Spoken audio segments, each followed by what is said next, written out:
Lights down low, the credits start to fade. Get ready for the cinematic parade. Got your hosts right here, yeah, Ned and Joe. We're gonna drag you to the movies. Welcome to the Drag Me to the Movies podcast. I'm Ned. And I'm Joe.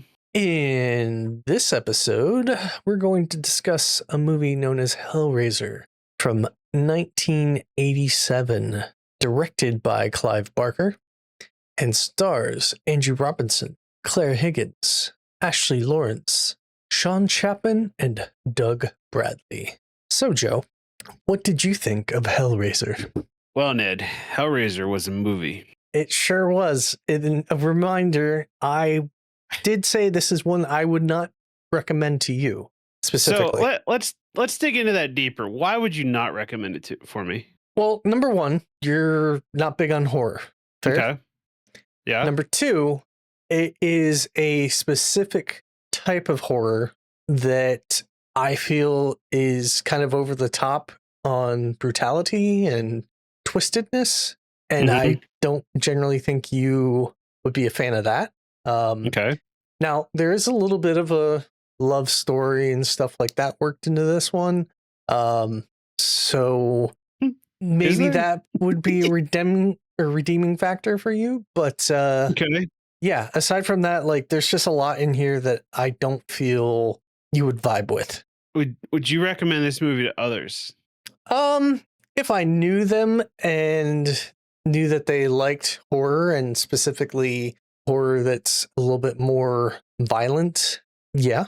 Like I would always put kind of a cautionary tale behind that recommendation because like this, while it might not be as over the top as it once was, it's pretty brutal. Okay. All right. Well, yeah, so this, yeah, I don't know what to talk about with this film. To be honest, the overall, I felt like this was like a C tier movie. I mean, I know it's old and it's aged, right? Like, I get that, but like, it felt very trauma video to me. If you know what that means to my listeners, I know, or to Ned, yeah.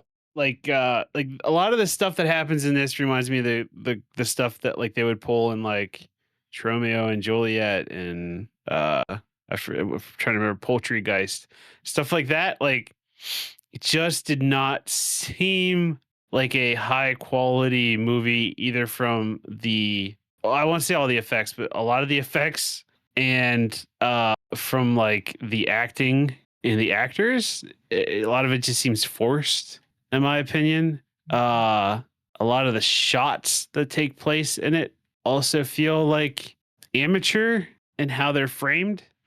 You know, a lot of like square on to people's faces, a lot of awkward pauses in conversation and just staring. And I don't know if it was done on purpose to make you feel uneasy, you know, not in a horror way, but just in a this doesn't feel right way.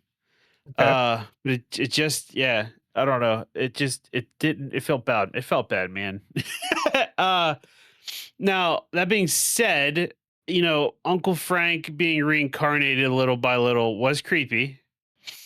You know, him crawling on his like forearms at first was creepy. You know, him being like shiny muscles and stuff like that, at one point, you know, kind of like, aka Vecna, like that kind of look was kind of cool. I guess the premise of him needing to feed off the blood of others is fine. Like that was a neat premise, I guess. It just, I don't know. Like it just, I don't know. It just wasn't like a cohesive movie to me. It just felt like there was a lot of like unanswered questions, a lot of like weird things that happen, and I'm not sure why. You know, they don't really like talk about it at all. I don't know. It just felt like a half-baked film to me. So let me elaborate a little bit on that. So they start off right with Uncle Frank at that Chinese guys or Asian guys shop, right? Buying the box, Right. the puzzle box. And he takes it back to his house and summons the Cenobites, right? Did I get that right? Did I say it right? Is it Cenobites? Cenobites, yes. I remember. Yeah, cool. I remembered. Not the cellulites, the Cenobites. Definitely not Uh, that. so yeah, he summons them and he gets tore apart and everything, right? And so they cut over to his brother and his brother's, I guess, wife, right? Yep. Um, moving into his house, and there's a ton of Jesus statues in this house, and they don't really talk about why there are Jesus statues everywhere. Do they? I don't think they do. I didn't get an answer of why there's Jesus everywhere, or Mary statues holding gross things, or No, I, they didn't did really did they ever talk get about into that. that? No. Yeah. So like why so what was that about? Uncle Frank was big into sex. We learned all about that. And we learned that he was big into sex with his brother's wife. Yep. Uh so again, the Jesus statue things didn't really tie into anything for me. So I wasn't sure where that was going. They do talk about how the Cenobites or that box is kind of what, like a gateway to pleasure or pain depending on Pleasure who as you are, extreme pain, essentially. Yeah. right? Yeah, so it's kind of like a masochist's like Which BDSM I box. guess, Frank, being good at the sex or whatever, he was looking for more pleasures beyond what Earth had. So Yeah, right, that's right, kind of where it leads into him looking to these extremes, and he found it. right, and I get that. Yeah, yeah. So that's fine. Like I understand that part. So yeah, so the first plot twist of not knowing anything is why was there Jesus statues everywhere. The second you get to understand is, or you don't get to understand, but it's there, is the homeless man eating the bugs, and then the homeless man turning into like a skeleton demon and Hmm. retrieving the box. Like, what was Right. that about? Why Yeah. why I was mean, that in there, he's Ned? essentially the guardian of the box. Is he? That's what he's referred to as, yes. Okay. Is that what he's So, referred and that's to in kind the of credits? why I can't recall if the credits have him there, but like one of the things with this movie, there's a lot of things that Clive Barker kind of omitted and fans filled in the gaps. Um, and Clive Barker, he did the first one, he didn't do the second film, and this is all based off a book he wrote called The Hellbound Heart. And Okay. one of the things they have a lot of fans do is like the whole Pinhead name was not given to him by Clive Barker. He's kind of always referred as to, like the leader of the Mhm. Cenobites, or Order of the Gash is another, I think, term or phrase they use for Cenobites. So the Guardian, don't want to say he was credited that way, and that's something that fans named, but I could be off on that one. Okay. Yeah, I know. When I watch movies, I watch them with subtitles on because a lot of times I struggle to understand what people are saying, and That's I fair. I think it's partially because of like how some movies are made for surround sound, and if you don't have the right surround sound, it like doesn't, Oh the god, that louds that are always louds annoys and the me. softs are softs. Right. So I usually have it on just so I don't have to like be like, what did I miss? And and at least through how I watched it, which I have to remember how I watched it. I don't remember which app I used. I'll have to look. But when Pinhead talks, it does say Pinhead. Yeah, So that's I probably don't know if something that's that like a got later added thing later. or Right. yeah. Okay. So back to why I think this is like a C tier film or feeling film. So there's a lot of I guess dialogue that happens, or lines that happen that feel almost like they're out of the movie The Room. And you're familiar with the Room, right? Yes. Right, like for instance, in The Room, he walks into the flower shop and he says, "Oh," she goes, "Oh, you're my favorite customer," and he goes, "Oh, hi, doggy," like just like real out of sorts, pacing wrong kind of stuff, right? Hmm. Well, there's a few that I wrote down here of like uh when Frank is being reformed, right? He goes, "Don't look at me, help me," like just like The almost way it like was in the edited same breath. together. Yeah. Yeah, it did felt like, if it was like, "Don't look at me," and then like some dead air and then "help me," like that would be something, but it was like all in one breath, like weird. Uh when the wife brings one of the dudes home to kill him, she brings him upstairs, and whilst they're walking upstairs, he just out of the blue says, "I get lonely sometimes," like just out Hmm. of the blue, and that didn't fit anything that was happening there. Like, where did that come from? There's a part where somebody says Jesus wept, and then that was it. Like, That was Frank at the end. yeah, what was that about? Where did that come from? Okay. You know what I mean? Uh-huh.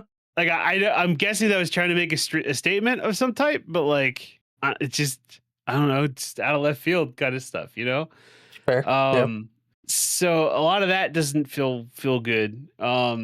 You know, like I said, with the actors, they all felt like C tier actors, and you know, having looked through the casting and stuff, there's not really anybody in here that's like huge, unless they're people that you know, or like are they actors that are famous in horror typically, or is I this like mean, they got famous with Hellraiser, that's where they stayed kind of thing?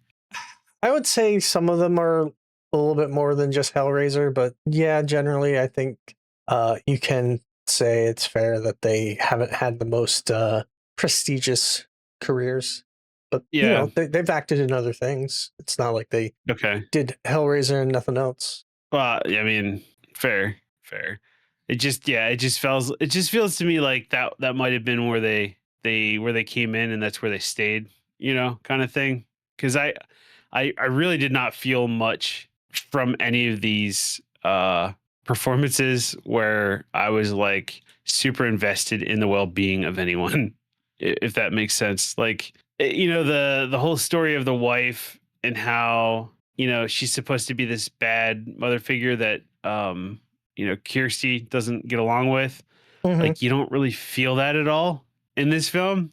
Uh I don't know, Julia, you know, she's supposed to be at odds in how she's still in love with Frank, but like the sex scenes that she's like reliving in her mind, and then her coming back to real life where she's like grabbing her chest, but she almost seems like she's having a panic attack at the time. Like, it's just really awkward. Like, the whole film just felt awkward to me, you know?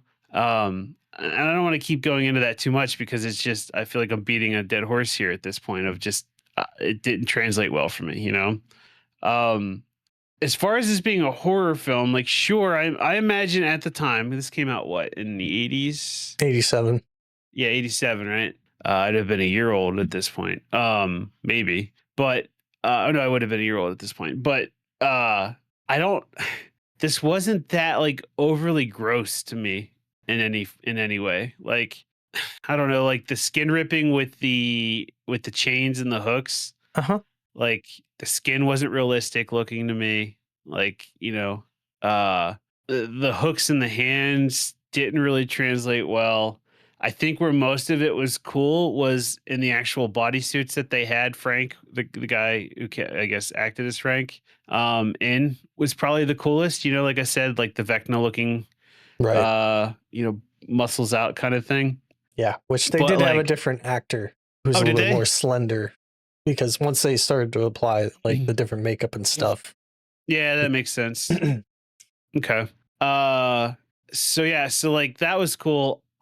I didn't there wasn't much, you know, and you know I don't like these kind of movies, but like there wasn't much where I was at like suspense or like freaked out.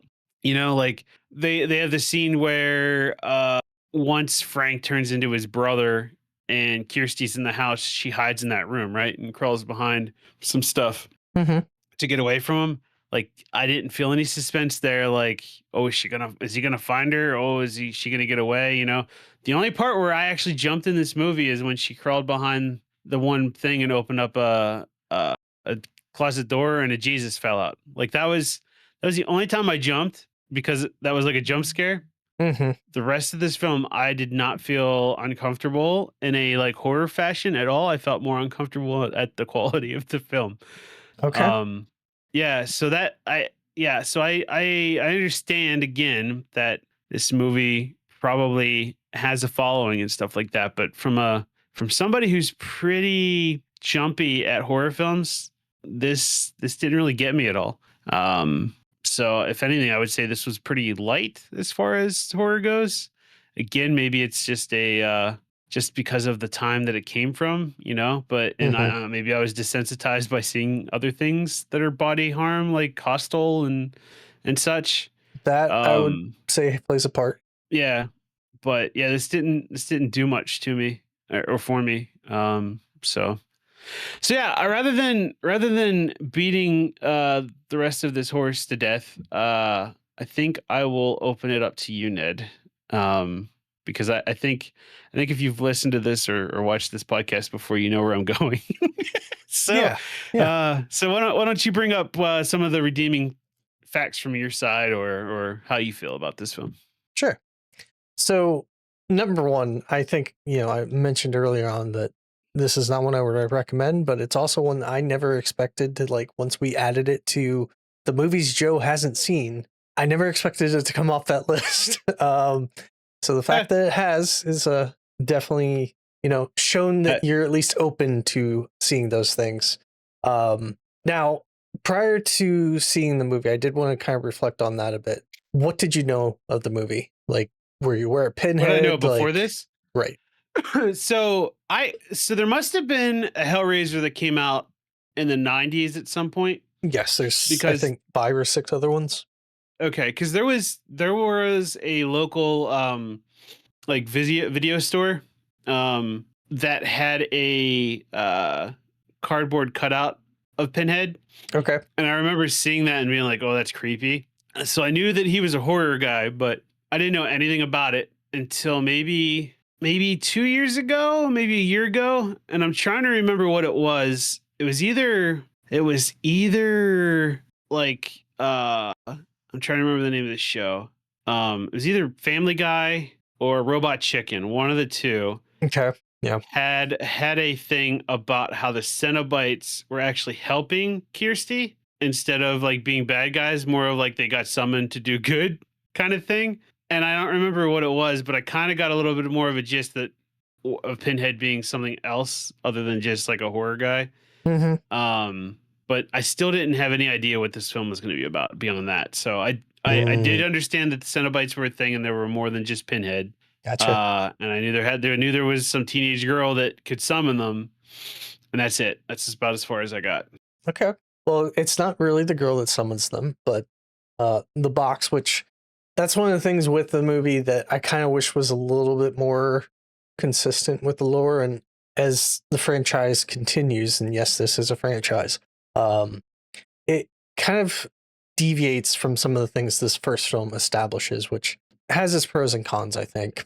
Now, this movie had $1 million budget. So even for 1987 standards, that's still rather low. But it did end up grossing like 15 million, so it did well as far as that goes. But that also kind of speaks at like with this film and what you do see, like Frank coming up from the floorboards and into the skeleton and all the makeup and stuff as he kind of becomes whole again. Um, there's a lot of practical effects in there, a lot of like great makeup being A applied. lot of a lot of things melting in reverse. I noticed. Yes. Yep. Yeah. That's exactly how they did it. Yep. I'm actually proud that you were able to identify that. Yep. Yep. You did this to me, Ned. Give I, yourself I a pat on the back. yeah. No, that does make me happy. But unlike the others that kind of, I think, deviate down towards that more what is known today as like torture porn type stuff, this has kind of a love story element. Yes, it's her cheating. Yes, it's her betraying her husband. But you kind of get this weird lust factor in here, and it's strong enough for her to actually kill people to try and bring him back. Which that part I think continues throughout future movies, at least to an extent. So a twisted Lust love thing? story in a way. Kind of. Yeah. Like I don't know. I guess, and I'm assuming based off what we're talking about here, you would not want to continue into other Hellraiser films. Would that be fair? If you were to say, "Hey, it gets good," compared to what you thought, You know, like, hey, in the '90s one, maybe the fifth version of this or whatever.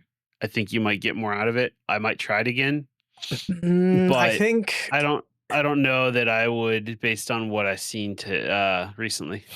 okay, and that's fair. Like ultimately, I feel like the second one is a good continuation. It pretty much picks right up where we left off with this one.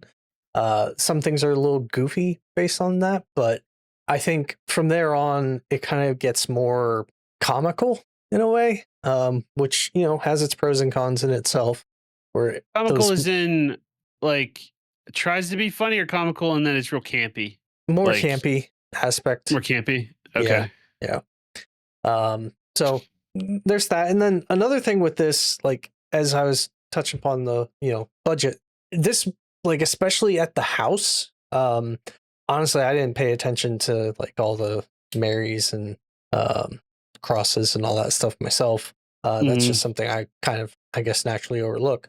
But if you note the vibe, the way the camera is shot, the way scenes kind of play out, it almost has like a soap opera vibe to it, like a dirty soap opera is how I best describe it.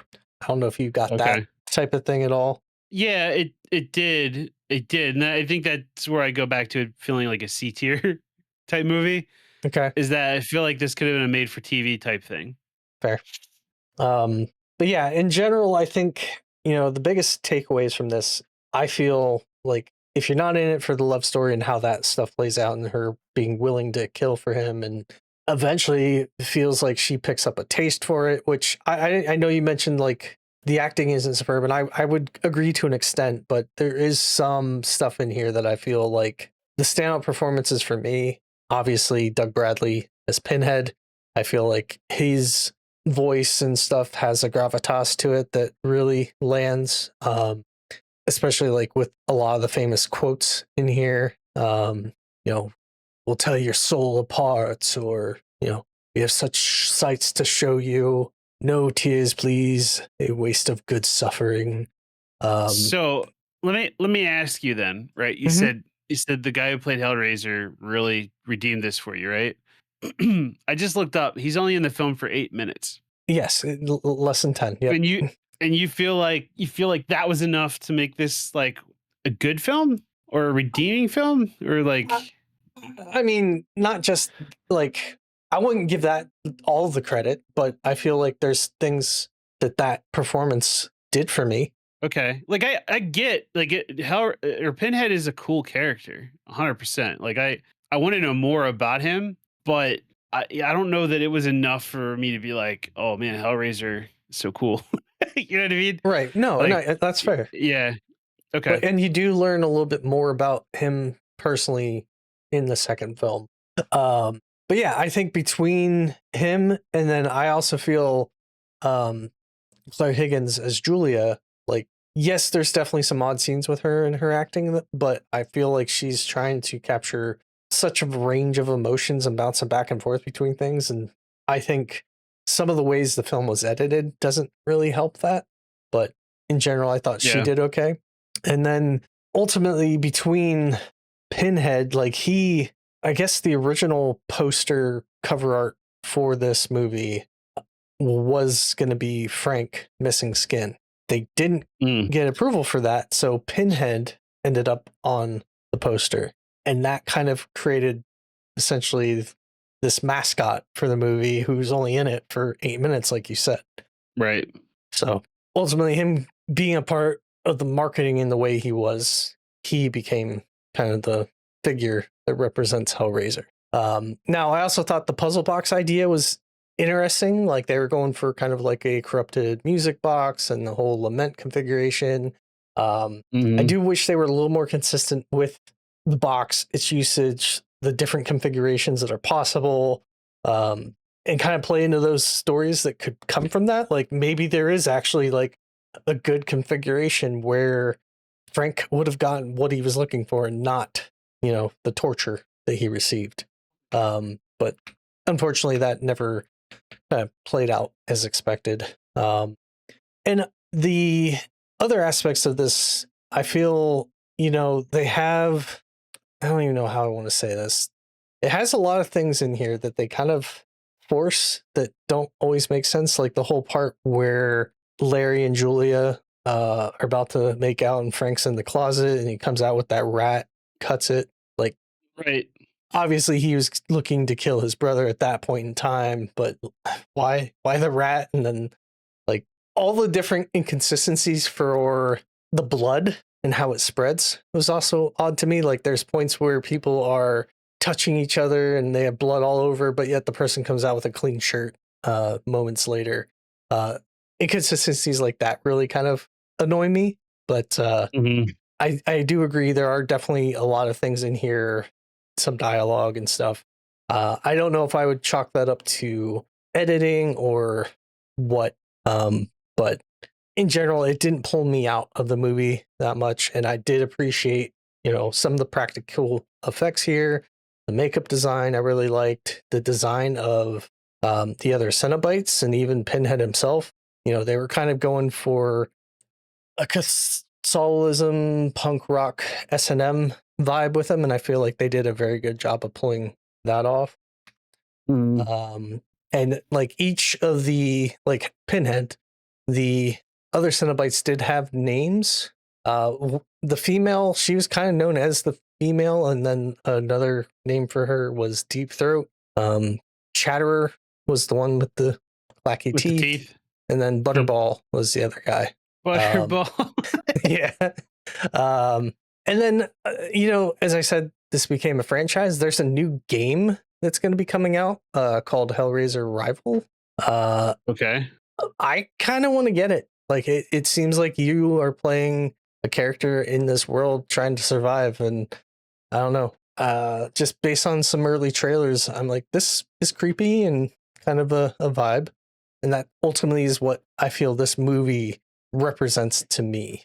It's a vibe. That's all I can say about it. And then I know you did mention for sure, right? The Jesus wept part. So that originally Barker had a different line where they were simply gonna just say "fuck you," but the actor convinced him to change it to be Jesus wept, and they just generally thought it was going to be a little bit more impactful. So instead of him going hard at Kirsty, he said that instead. Yeah. And then another thing that this movie had going for is Stephen King kind of put out a quote that was heavily used in the marketing is like, I have seen the future of horror and his name is Clive Barker. So he used that. But yeah, in general, I feel this movie isn't one of my favorites, but it's also one that I do tend to watch as part of my Scaredtober thing that I do every year. It's just a movie that, while it might not be completely amazing to me, I appreciate what it is, what they're able to do with it, and the vibe it kind of brings. It inspired a lot of things. I'm not incredibly familiar with like the time frame or timeline of horror films, right? So would you say this opened some doors for some future like body harm films, or was this just one of many that were starting to come out at the time? I would feel like this. So, and this is one of the things that's kind of a little bit weird with it, right? So it is not your typical slasher movie. He's not the main character. He's only in it for 8 minutes. So it doesn't kind of follow those typical horror vibes that you get. Like you don't have Jason or Freddy or like the iconic character just kind of being there. So I don't know. I feel like it's horror, but it's a different type of horror. And it's not the one that relies on jump scares. It's not the one trying to create like a horrible feeling other than being grotesque and twisted and shock and awe type thing. Yeah. I guess like where I didn't feel much horror in this is like a lot of times when you think of horror movies, or at least when I do, it's like, what would I do if I was in this situation, right? Right. In a lot of cases, it's people in situations where they're vulnerable and they weren't expecting it, right? Like that kind of thing.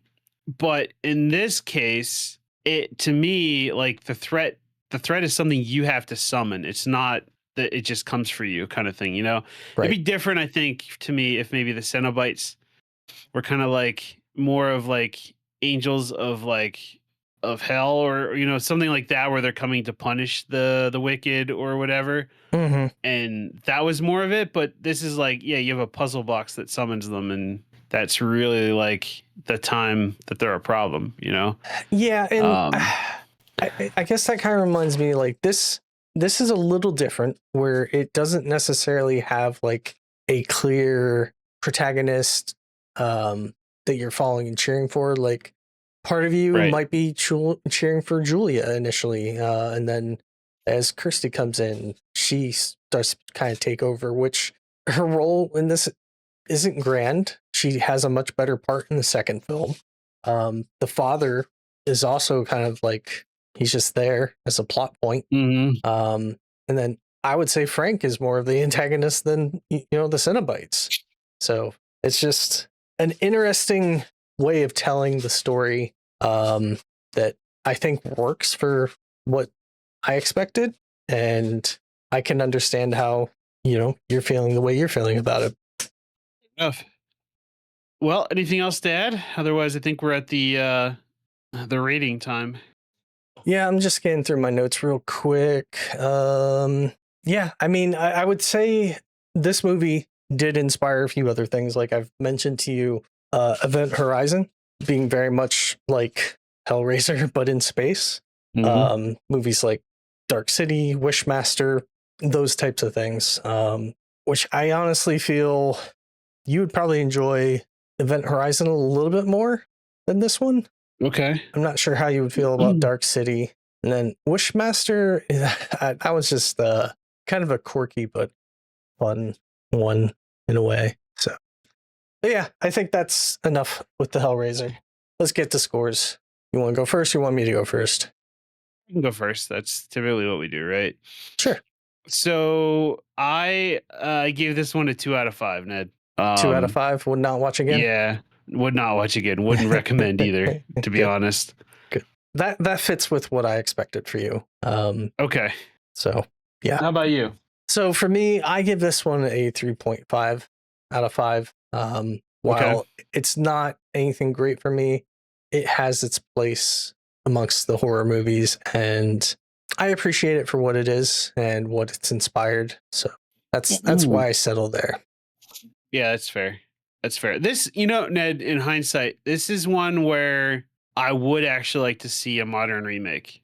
So funny enough, there was, I think, a 2022 version, which I've seen, and I enjoyed it. I still don't know if I would recommend it to you. Really? Uh, Is let me it let like me an actual remake, or yes, I think I would consider it a remake or kind of a reboot. Like I wouldn't say they were trying to go for everything that this one had and do it modern, but it takes the whole Hellraiser premise and does a modern thing with it. okay? Yeah, it was Okay. 2022. Pinhead is played by a female, but she's got a pretty cool design. It's got a little bit more of a clear definition on who is the bad guy versus the protagonist. But yeah, I'm trying to remember what I actually gave that on Letterboxd. Let me double check. According to IMDb, it's a full point worse than the original. I could see how it's that. I gave that one a 3 out of 5 on Letterboxd last time I watched it. Okay. So yeah, I think that a kind of aligns with the whole point less or whatever. All right. Fair enough. So yeah, Well, do we want to go into recommendations for the next film? hell yeah. All right. So I think I've brought this up a few times in the extras about a film that one of the podcast hosts from a podcast I listened to called Mad Scientist Party Hour had written and directed. It's called The Second Coming of John Cooper.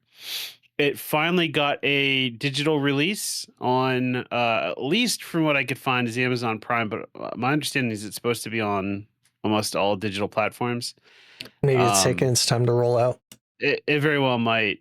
But yeah, it's a comedy, and I figured that maybe we could give it a go and see what we think of it. You're looking for something a little bit to take away that, Something to clean the rancid palate. taste You know what I mean? in your mouth from Hellraiser. Yeah. Is that what's going on? Yeah. Let's reset my nervous system a little bit here. Yeah. Okay. Yeah, let's do it. I don't know anything about it. So yeah, I don't know a ton about it either. So yeah, this will be new to both of us. It's been a while since we've had an episode like that. So yeah, looking forward to it. Indeed. So if you can, check it out and then listen to the episode. Absolutely. If you do check it out and want to let us know, we probably won't look at it until after we record the episode, but you can let us know on our socials, Facebook and Threads at the movies pod, or oh my god, at To the Movies Pod, right? Oh god, I'm doing it wrong, Ned. Save me. Threads Save and me. Facebook is at To the Movies Pod, and we're on YouTube at The Movies Pod. It's always that two that messes me up. Yeah, I wish we could have got alignment, but unfortunately, social media doesn't always cooperate. Someone beat us to it. Yeah, and also if you check own us that, out. give it to us. Yeah, we would appreciate it. Do it. Do it. You won't. We don't have a lot of money to pay, but we try to work something out. Who said about money? They're just going to do it. They're just going to give it to us. Yeah, or that the kindness of your heart.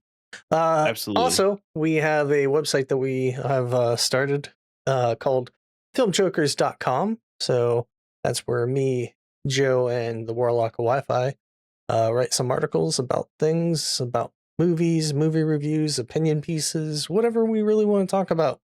It's movie adjacent. So check us out there. And thanks for, going to hell with me, Joe. Yeah, thanks for making me have to worry about sex addiction. Yeah, And, yeah. Oh boy. You don't want to take it too far. No, sure don't. All right. Bye, everybody. All right. Bye-bye. Bye.